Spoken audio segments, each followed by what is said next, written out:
छात्रों, आज के इस वीडियो में 8th ग्रेड अभ्यास पुस्तिका कक्षा 8वीं विषय आपका सामाजिक विज्ञान के अंतर्गत वर्ष आपका 2024-25 का हम यहाँ पे देखने वाले हैं। देखिए, हमने भूगोल के सभी आपके पूरे 5 के 5 अध्याय के आंसर दे दिए हैं और आज की इस वीडियो में सामाजिक एवं राजनीतिक जीवन 3 के अंतर्गत हमने पहला अध्याय, दूसरा अध्याय और तीसरा अध्याय, ठीक है, इनका आंसर आपको दे दिए हैं। अध्याय आपका जो आज है चौथा है न्यायपालिका। चलिए इसका आंसर देखते हैं। तो देखिए, सबसे पहले आपका जो क्वेश्चन इसमें आता है, क्वेश्चन नंबर 1 आता है, न्यायिक समीक्षा का अधिकार प्राप्त है कार्यपालिका, विधायिका, न्यायपालिका या फिर आपका निर्वाचन आयोग। तो उत्तर देखिए आपको यहाँ पे सिंपल सा कर देना, सी नंबर न्यायपालिका। क्वेश्चन सेकंड दिया गया है, जनहित याचिका की व्यवस्था विकसित करने का मुख्य उद्देश्य क्या है। आपके 4 ऑप्शन दिए गए हैं, इसमें आपका जो आंसर है सी नंबर हो जाएगा, न्याय तक ज्यादातर लोगों की पहुंच बनाना। ठीक है, इसके बाद चलते हैं आपका नेक्स्ट क्वेश्चन, क्वेश्चन तीसरा, कौन सी बात फौजदारी कानून से संबंधित है। 4 ऑप्शन दिए गए हैं, इसमें से आपका जो आंसर है बी नंबर हो जाएगा, ऐसे व्यवहार जिसे कानून अपराध मानता है। इसके बाद क्वेश्चन देखिए चौथा क्या दिया है, भारत में नागरिक के मूल अधिकारों का संरक्षक किसे कहा जाता है। विधायिका, कार्यपालिका, न्यायपालिका और आपका विधानसभा। तो उत्तर देखिए आपको यहाँ पे लगाना है सी नंबर न्यायपालिका। अगला देखिए क्वेश्चन क्या दिया गया है, 5वां दिया है, FIR किससे संबंधित है। क्या आपका ग्राम पंचायत, जनपद पंचायत, जिला पंचायत या फिर आपका देखिए थाना, पुलिस थाना। तो आंसर आपको देखिए डी नंबर पुलिस थाना हो जाएगा। अगला क्वेश्चन देखिए क्या दिया है, रिक्त स्थानों की पूर्ति कीजिए। पहला आपको जो इसमें दिया गया है ए नंबर में, उच्चतम न्यायालय में न्यायाधीशों की संख्या कितनी होती है। तो आपको बताना है, आंसर याद कर लेना है आपको, 34 आपके यहाँ पे कितनी होती है, न्यायाधीशों की संख्या होती है। इसके बाद केंद्र और राज्यों के मध्य होने वाले विवादों को कौन हल करता है। तो उत्तर में आपको यहाँ पे लिखना है न्यायिक व्यवस्था।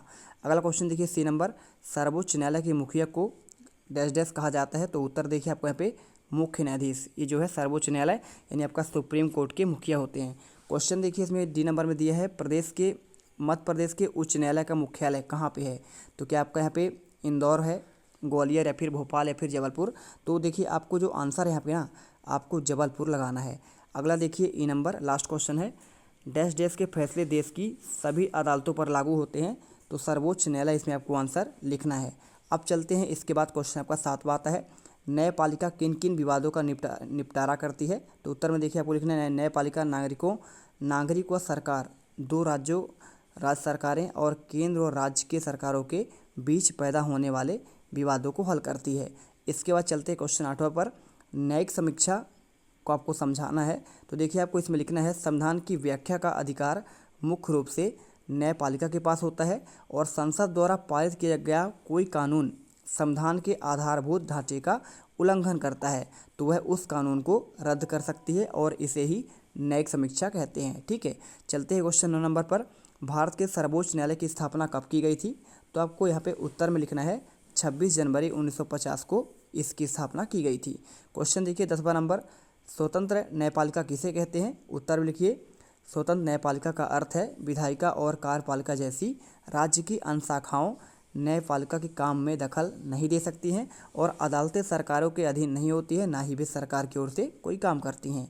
अगले क्वेश्चन चलते हैं, क्वेश्चन 11वां नंबर, यहाँ पे लिखा है, हमारे देश की सबसे बड़ी अदालत कौन सी है और यह कहाँ स्थित है। तो हमारे देश की देखिए सबसे आपकी जो बड़ी अदालत कहलाती है उसे कहते हैं सर्वोच्च न्यायालय कहते हैं, जिसका आपका मुख्यालय कहाँ पे है, नई दिल्ली में है। ठीक है, इसे याद कर लीजिएगा और इसे अच्छे से लिखिए। क्वेश्चन देखिए 12वां दिया गया है, उच्च न्यायालय की स्थापना सबसे पहले किन प्रेसिडेंटी शहरों में की गई थी। तो देखिए आपका जो उच्च न्यायालय सबसे पहले 1862 में कलकत्ता में हुई थी, बम्बई में और मद्रास यानी वर्तमान में आपका चेन्नई इसे बोलते हैं। ठीक है, तो ये तीनों आपके जो हैं प्रेसिडेंसी शहर कहलाते थे, जो आपके यहाँ पे ब्रिटिश शासन में बनाए गए थे। अगला देखिए क्वेश्चन 13वां क्या लिखा है, एकीकृत न्यायिक व्यवस्था से क्या समझते हैं। उत्तर लिख दीजिए, भारत में हमारे पास एकीकृत न्यायिक व्यवस्था है और इसका मतलब यह है कि ऊपरी अदालतों के फैसले नीचे की सारी अदालतों के आपके लिए मान्य होते हैं। तो जो आपका जो ऊपर से आएगा वो सभी नीचे के लिए ऑलरेडी आपका वहाँ पे मान किया जाएगा। क्वेश्चन देखिए आपका 14वां नंबर आता है, इसमें क्या दिया गया, देखिए फौजदारी और दीवानी कानूनों में अंतर पूछा गया है। तो देखिए आपका ये पहला पॉइंट दिया है, आप इसे पूरा अच्छे से लिखिए और आपका ये दूसरा पॉइंट। ठीक है, मैं इसे पढ़कर नहीं बताता हूँ, आप खुद कर लीजिएगा। इसके बाद क्वेश्चन देखिए 15वां दिया गया है, निम्नलिखित में वर्गीकृत की जाने वाली तालिका को आपको बनाना है। देखिए मारपीट, जमीन क्रय विक्रय, ये सभी आपको दिए गए हैं। अब इनमें आपको बताना है कौन सा दीवानी मामले हैं और कौन सा आपका फौजदारी मामले हैं। तो देखिए आपको यहाँ पे दीवानी मामले में हो जाएगा क्रय विक्रय मामले, किराएदारी मामले, जमीन, ज़मीन का बंटवारा और आपका संपत्ति के मामले। ठीक है, आपके 5 जो है दीवानी मामले। और फौजदारी में क्या आएगा, जैसे आपका मारपीट हो गया, घरेलू हिंसा हो गया, हत्या और आपका चोरी। इस प्रकार से आपको करना है। और देखिए इसके बाद 16 क्वेश्चन आपको दिया गया है, जनहित याचिका दायर करने के लिए अधिकार किसे है और कहाँ कहाँ दायर किया जा सकता है। तो देखिए पूरा आंसर आपको जो है इसे लिखना है, आप कर लीजिएगा। और यहाँ पे जो दायर किया जाता है जनहित याचिका, वो आपका सर्वोच्च न्यायालय और आपका उच्च न्यायालय, ये 2 ही जगह जहाँ पे है आप यहाँ पे याचिका दायर कर सकते हैं। ठीक है, चलिए इसके बाद देखते हैं आपका क्वेश्चन 17 आता है, क्या एक अधिक राज्यों पर एक ही उच्च न्यायालय हो सकता है? यदि हाँ तो एक उदाहरण दीजिए। तो देखिए यहाँ पे आपको लिखना है हाँ, एक से अधिक राज्यों के बीच में आपका एक उच्च न्यायालय हो सकता है। जैसा कि देखिए आप यहाँ पे चंडीगढ़ जो आपका पंजाब की राजधानी भी है और कहाँ का है, हरियाणा का भी है। तो इन दोनों के बीच में एक उच्च न्यायालय है, तो आपको यहाँ पे हाँ करना है। और इसके अलावा देखिए यहाँ पे दूसरी तरफ 4 पूर्वोत्तर राज्य जैसे असम हो गए, नागालैंड हो गया, मिजोरम और अरुणाचल प्रदेश, इन सभी के आपके एक ही उच्च न्यायालय है गुवाहाटी में। ठीक है, चलिए इसके बाद चलते हैं क्वेश्चन आपका 17वां हो गया है। तो यहाँ पे देखिए आपका ये अध्याय जो 4 है ना कंप्लीट होता है। अब इसके बाद आपका जो अध्याय आता है, देखिए यहाँ पर आता है अध्याय आपका 5 नंबर, हाशियाकरण की समझ। तो चलिए आपको यहाँ पे आंसर अध्याय 5 का आंसर देख लेते हैं। पहला क्वेश्चन आपका दिया गया है, भारत की लगभग कितने प्रतिशत आबादी आदिवासियों की है? तो क्या आपका 8% है, 2% या फिर 18 या फिर 22? तो आपको उत्तर में लिखना है आपको 8% हमारे जो है पूरे भारत में आदिवासियों ने आपके ट्राइबल, ठीक है, ट्राइबल आपकी जो जनजातियाँ हैं इनकी है। और इसके बाद देखिए क्वेश्चन 2 लिखा है, आदिवासियों द्वारा सबसे ज़्यादा बोल जाने वाली भाषा कौन सी है? तो उत्तर में आपको देखिए संथाली लिखना है, और ये आपका पश्चिम बंगाल और आपका झारखंड में पाई जाती है। तीसरा देखिए, उड़ीसा के डोंगरिया कोंड नामक आदिवासी समुदाय का पवित्र पर्वत कौन सा है? तो आपको आंसर देखिए आपका यहाँ पे पहला वाला ऑप्शन सही हो जाएगा, न्यायगिरी पर्वत। ठीक है, चलिए इसके बाद देखते हैं क्वेश्चन आपका चौथा नंबर, रिक्त स्थानों को पूर्ति करना है। आदिवासी अपने पुरखों, गाँव और किसकी उपासना करते हैं? तो आपका प्रकृति पर। बी नंबर देखिए, भारत में राष्ट्रीय उद्यानों की संख्या कितनी है? तो 101 है वर्तमान में। वन्य जीव संरक्षण के रूप में भारत सरकार द्वारा अभ्यारण्य और क्या स्थापित किए गए हैं? तो आपका राष्ट्रीय पार्क यानी नेशनल पार्क यहाँ पे स्थापित किए गए हैं।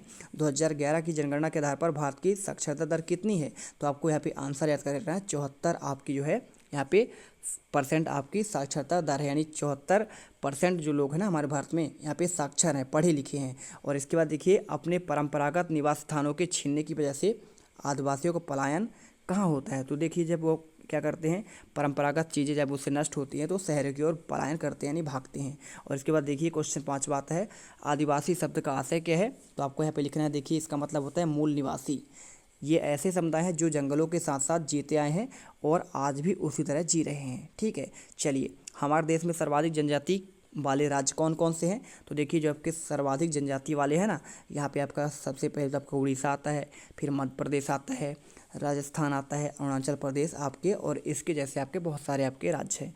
क्वेश्चन देखते हैं आपका 7वां नंबर, जंगलों से प्राप्त ऐसे 3 उत्पाद बताइए जो आपके घरों पर होते हों। तो देखिए कीमती इमारतें, लकड़ी, सोने चांदी, अयस्क और आपका पशु उत्पाद। ठीक है, चलिए और इसके अलावा आप शहद भी कर सकते हैं। क्वेश्चन 8 देखिए, आदिवासी लड़की सोमा क्या कहती है कि आदिवासियों की कहानी पर फिल्म बनाऊंगी? तो आपको देखिए इसमें लिखना है, आदिवासी लड़की सोमा आदिवासियों की कहानी पर फिल्म बनाने के लिए इसलिए कहती है ताकि वह आदिवासी समाज की सच्चाई को जनता तक पहुंचा सके। क्वेश्चन देखिए 9 नंबर, क्या कारण है कि अधिकांश आदिवासी समुदाय बड़ी बड़ी रियासतों के अधीन नहीं रहे हैं? तो आपको देखिए पूरा आंसर यहाँ पे आपको ये लिख देना है, मैं इसे पढ़ नहीं रहा हूँ, आप इसे कॉपी पर लिख लीजिए कि अपने एड ग्रेड बुक पर। ठीक है, क्वेश्चन 10वां देखिए, वर्तमान में आदिवासी समुदाय शहर का रुख क्यों कर रहे हैं?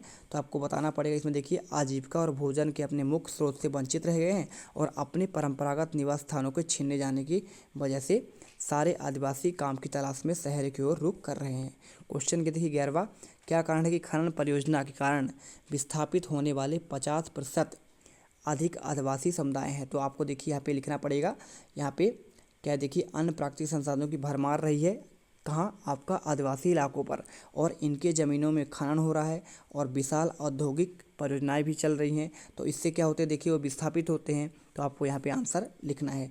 इसके बाद क्वेश्चन देखिए 12वां, यदि आदिवासी समुदाय वन भूमि पर अपना अधिकार खो देते हैं तो किस प्रकार की ज्ञान संपदा के खोने का खतरा उत्पन्न हो जाता है? तो आदिवासी लगभग 10,000 तरह के पौधे का इस्तेमाल करते हैं और उनमें से लगभग 8,000 प्रजातियाँ दवाइयों के तौर पर 325 प्रजातियां कीटनाशकों के तौर पर और 425 प्रजातियां गोंद, रेजिन और डाई यानी आपके रंगने के आपके उपयोग में की जाती है। और अब आदिवासी समुदाय वन भूमि पर अपना अधिकार खो देते हैं तो यह सारी ज्ञान और संपदा जो है खत्म हो जाएगी। ठीक है, क्वेश्चन देखिए आपका जो है 30 नंबर का आता है, अल्पसंख्यकों के लिए सुरक्षात्मक प्रावधानों की आवश्यकता क्यों होती है। तो अल्पसंख्यक शब्द का आमतौर पर ऐसे समुदाय के लिए इस्तेमाल किया जाता है जो संख्या की दृष्टि से बाकी आबादी के मुकाबले में बहुत कम होते हैं।